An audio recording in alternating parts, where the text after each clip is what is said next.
রোহিত শর্মা আসলে সবই পারেন। বয়সকে তিনি তোয়াক্কা করতে জানেন না, ফিটনেসকে তিনি বাধা মনে করার মানুষ নন।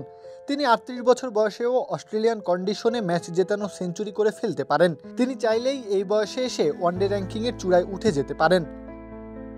আন্তর্জাতিক ক্রিকেটে তার ভবিষ্যৎ নিয়ে যখন জল্পনা তুঙ্গে, ঠিক তখনই রোহিত শর্মা লিখে ফেললেন ক্যারিয়ারের আরেক সোনালী অধ্যায়। ৩৮ বছর বয়সে এসে প্রথমবারের মতো উঠে গেলেন আইসিসি ওয়ানডে ব্যাটারদের র্যাঙ্কিংয়ের ১ নম্বরে।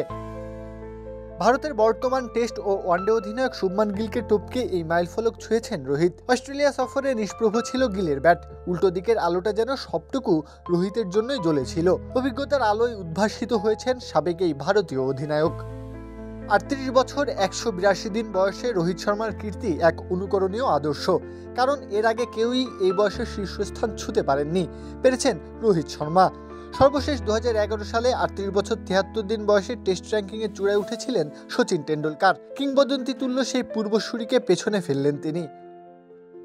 ৫০ ওভারের ক্রিকেটে ১.৫ বছর পর ফিরে এসে অস্ট্রেলিয়ার মাটিতে ৩ ম্যাচের সিরিজে রোহিতের ব্যাট যেন আবারও মনে করিয়ে দিল সময় তার উপর কোনো প্রভাব ফেলতে পারেনি। ৩ ইনিংসে ২০২ রান করেছেন, আর সিডনিতে সিরিজের শেষ ম্যাচে ১২৩ রানের সেই অপরাজিত ইনিংস, যা ভারতকে এনে দেয় ৯ উইকেটের জয়, আর রোহিতকে এনে দেয় স্বপ্নের শিখর।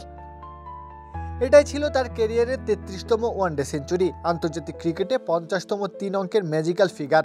এই ধারাবাহিক পারফরমেন্সে তার রেটিং পয়েন্ট বাড়ল ৩৬, ৭৪১ থেকে বেড়ে দাঁড়ালো ৭৮১, আর তাতেই শুভমান গিলকে পেছনে ফেলে উঠলেন ১ নম্বরে।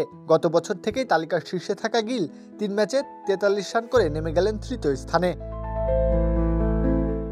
এই অর্জন যেন দীর্ঘতম এক ক্রিকেট যাত্রার স্বর্ণালী পরিণতি। এই প্রত্যাবর্তন এক যুগের পুনর্জন্ম ঘটালো। রোহিত শর্মা ৩৮ বছর বয়সেও যেন প্রমাণ করলেন শ্রেষ্ঠত্ব বয়সের হাতে বন্দী নয়, বরং অনমনীয় ইচ্ছার উপর দাঁড়িয়ে থাকে।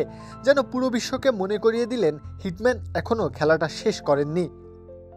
প্রত্যহ কাব্য, খেলা ৭১।